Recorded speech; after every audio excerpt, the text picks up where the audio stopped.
Assalamualaikum warahmatullahi wabarakatuh. Senang sekali saya Rasuli Wijaya bertemu lagi bersama teman-teman di materi model komunikasi pemasaran linear. Jadi saat kita bicara tentang cara berkomunikasi untuk menjual produk, itu ada model yang berkembang sejak 1928 yang namanya AIDA.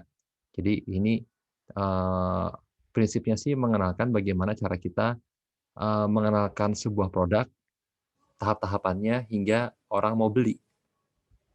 Nah, jadi yang pertama ini disebut komunikasi linear dengan hierarki efek. Jadi maksudnya hierarki efek itu ada proses-proses tahapan yang harus kita lalui. Gampangannya ini sama seperti pertemuan pertama di IMC kemarin ya. Kalau yang di strategi taktik iklan belum ada. Jadi saya kasih contohnya di sini. Eee, ini sama seperti saat kita mau ngegebet, kita mau nembak cewek atau cowok, nembak cewek gitu ya. Jadi kan nggak mungkin ya kita langsung ketemu, "Mbak, sini dong Mbak, jadi pacarku." Ah, orang juga males, kenal juga enggak.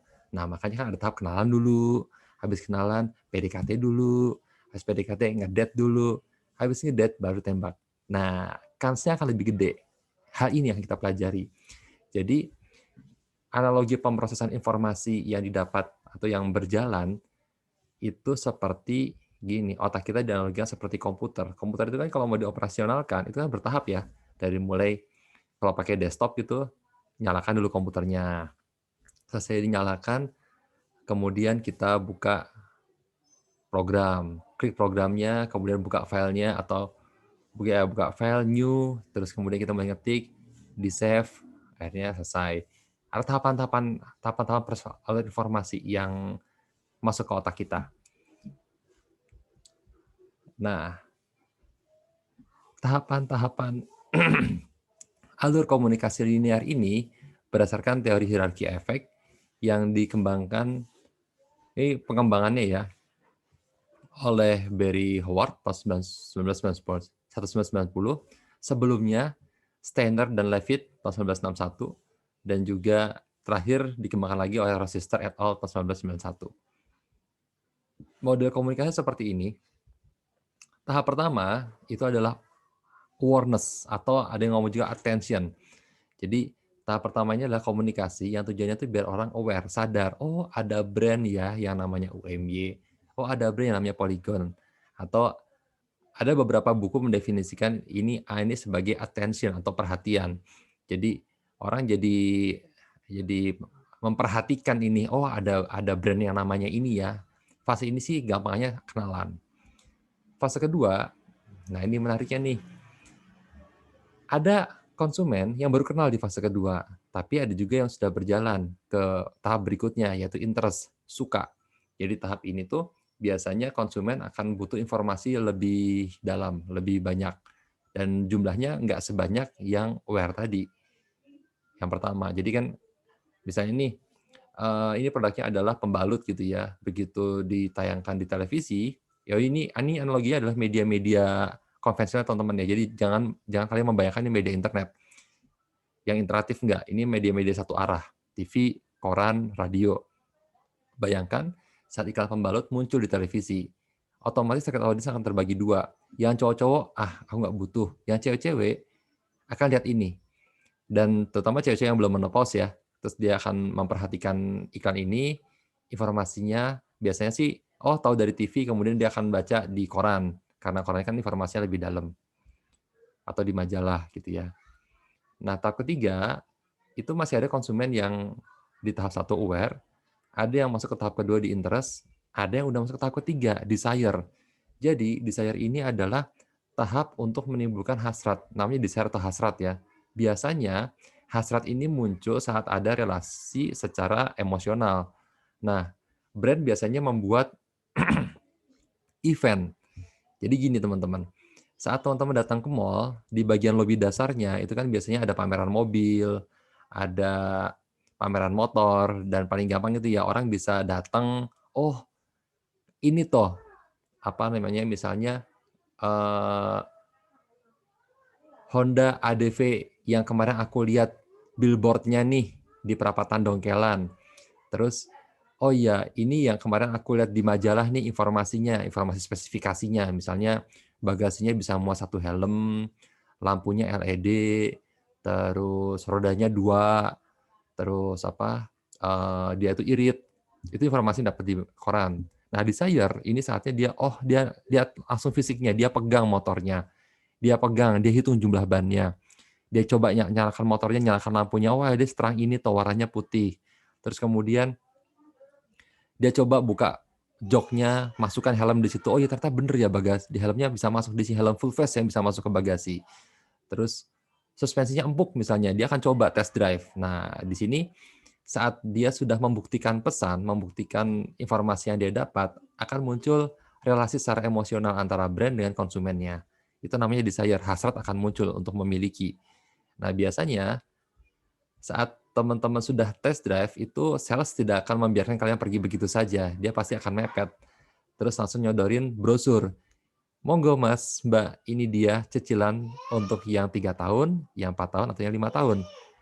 Nah, apa namanya, tahap keempat, itu ada A yang warnanya putih, namanya action. Nah, di sini persuasif pembelian. Biasanya konsumen di tahap ini, saat teman-teman sudah melakukan test drive, SPG tadi akan menawarkan promo, diskon, misalnya, "Mas, kalau beli sekarang free DP," misalnya, atau, apa namanya, "kalau beli sekarang dapat bonus, jaket, helm, sarung tangan." Nah, gitu. Jadi di sini mendorong orang untuk membeli. Nggak apa-apa didorong di sini, karena dia sudah kenal awareness sebelumnya, di iklan TV misalnya atau iklan radio yang sebentar, kemudian dia sudah interest, dapat informasi lebih banyak di brosur atau di koran, dia udah nyoba.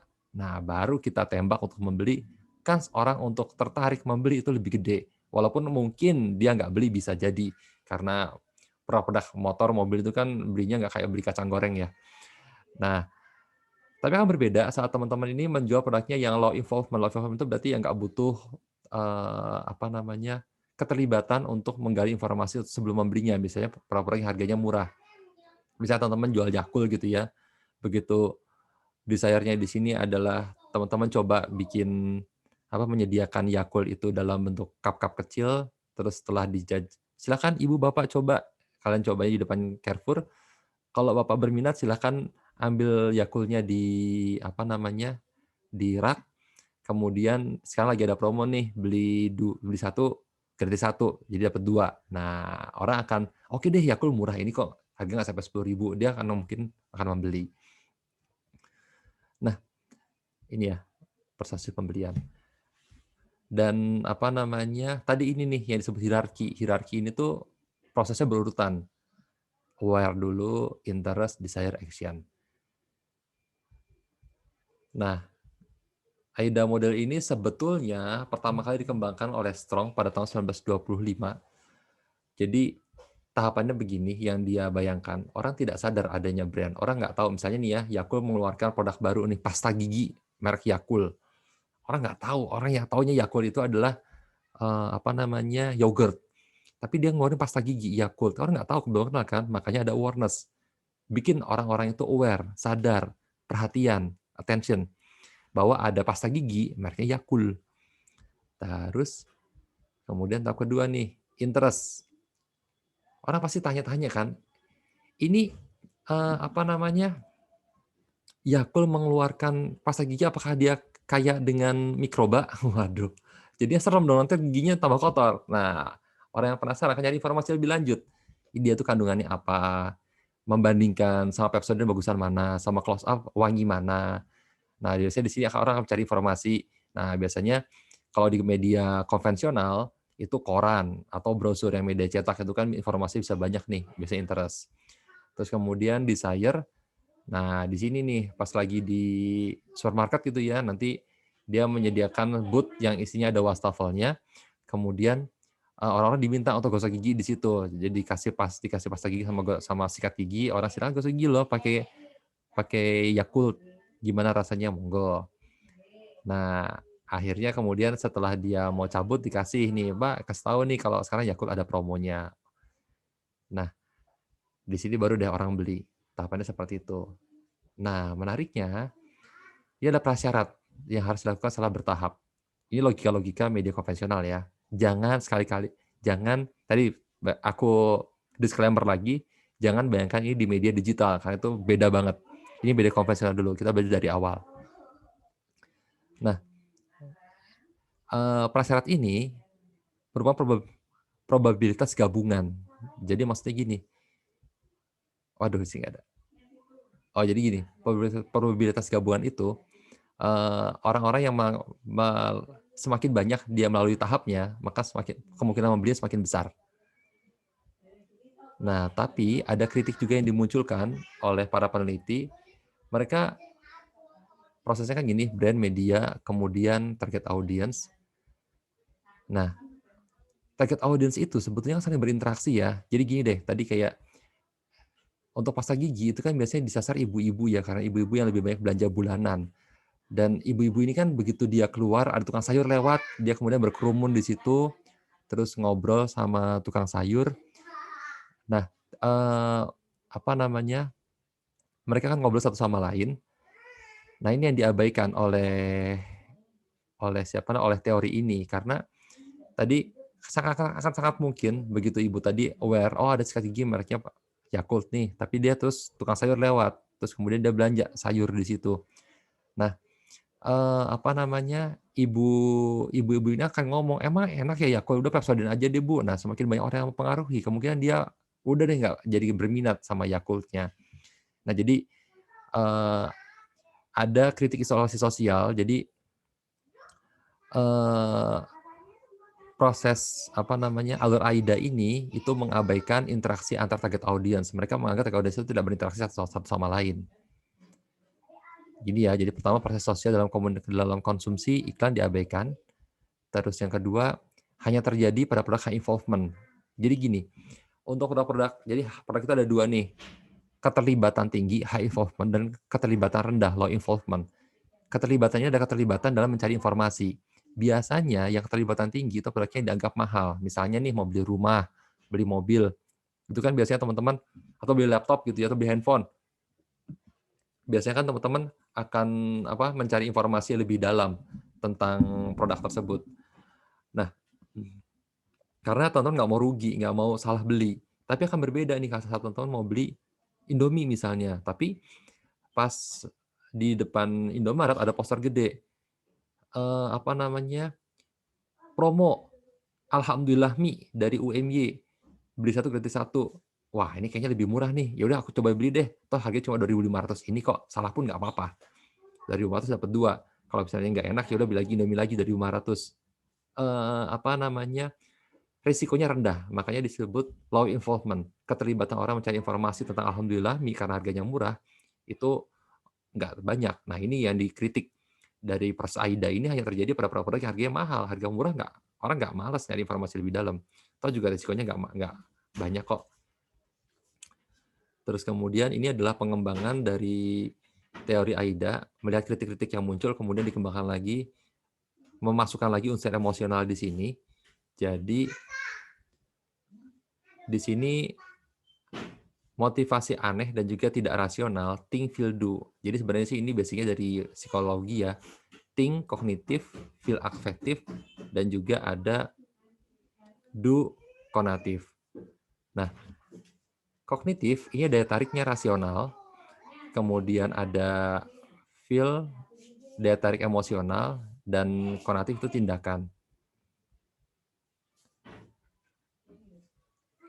Nah, ini ada model komunikasi linear, ada sumber, kemudian biasanya dari brand atau dari biro iklan atau dari biro konsultan komunikasinya meng-create meng-create brand ini, meng-create iklan atau meng-create company profile dalam bentuk musik, motion, terus visual, naskah. Nah, ini yang kemudian di-encode oleh konsumen kita. Nah, ini salah satu contohnya. Brand Sari Roti yang dikemas dalam bentuk jingle. Sari Roti, roti, Sari Roti. Oke.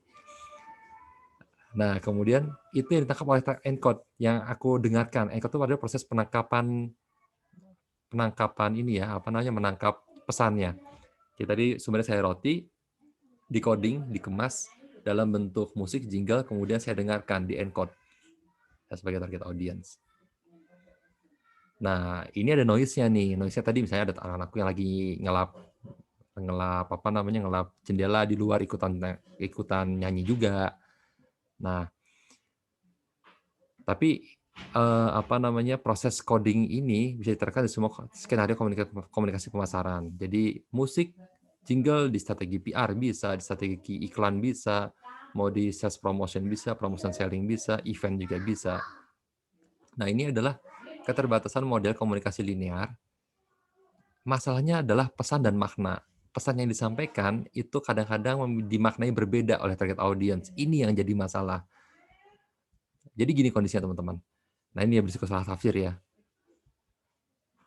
Jadi ada keterbukaan teks. Saat kuncinya gini sih, target audience kita tuh kadang-kadang penasaran. Jadi, masa iya sih ada pasta gigi mereknya Yakult? Dia akan cari informasi lebih dalam di media lainnya. Kemudian perenungan lebih dalam, dia akan coba mikir gitu, emang iya ya Yakult jadi pasta gigi emang enak? Terus kemudian, nah ini tantangan profesional kreatif. Yang pertama, brand membuat pesan ke target audience ya. Target audience 1,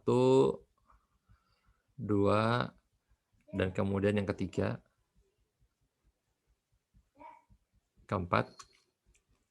Nah, ini tantangannya. Jadi saat teman-teman nanti mengolah sebuah brand, kalian membuat pesan, nggak cuma kalian loh yang berkomunikasi dengan target audience, tapi brand-brand kompetitor lain juga iya berkomunikasi. Makanya ini adalah karakter target audience kita. Mereka itu tidak eksplisit melihat, jadi mereka itu tidak kadang-kadang menangkap pesan itu agak-agak selamur gitu loh. Jadi misalnya gini ya, ada tadi saat Yakult dia bikin pasta gigi, orang akan bingung ini Yakultnya yang yogurt apa pasta gigi ya? Dia tidak eksplisit karena selain brand kita, ada banyak sekali iklan yang muncul dan kadang-kadang iklan itu kan munculnya per kategori ya. Kayak paling mudah itu saat di media televisi, hari Minggu pagi isinya iklan buat anak-anak semua. Dan produknya kan mirip-mirip. Kadang-kadang orang bingung membedakannya. Nah, di sini mereka tuh nggak eksplisit tapi mereka aware dan interest. Nah, ini tantangannya. Gimana caranya target audience ini punya waktu yang sedikit, di antara banyak sekali pesaing, mereka nggak nangkep semua iklannya nggak apa-apa, tapi bisa sadar sama produk kita dan tertarik. Nah ini kuncinya, teman-teman yang nanti mau bikin komunikasi pemasaran, contohnya di iklan gitu ya, harus eksplisit. Nyampaikan pesan itu harus jelas, pesannya apa, dan yang konsisten. Waktunya pendek, cuma semenit, 60 detik, 30 detik, 15 detik, pesannya harus jelas yang disampaikan, eksplisit, gamblang. Karena tadi target audience tadi, gangguannya banyak sekali. Nah, ini ada yang menarik nih, hasil penelitian eksperimen dan survei, hipotesis untuk membeli di fase action. Nah, ini nih tadi yang aku maksud dari teori probabilitas gabungan. Jadi ada yang awareness, orang yang aware tapi nggak beli. Interest, dia interest tapi nggak beli. Desire, dia bisa aja desire tapi nggak beli. Dan akhirnya sampai di action. Nah, orang-orang yang sampai di action ini berarti udah yang yakin banget, jumlahnya nggak banyak. Bisa aja yang aware itu ada 1000, yang beli cuma 10%, ya 100 orang sangat mungkin. Oke, teman-teman, sekian saja materi dari saya. Sampai jumpa di materi berikutnya. Wassalamualaikum warahmatullahi wabarakatuh.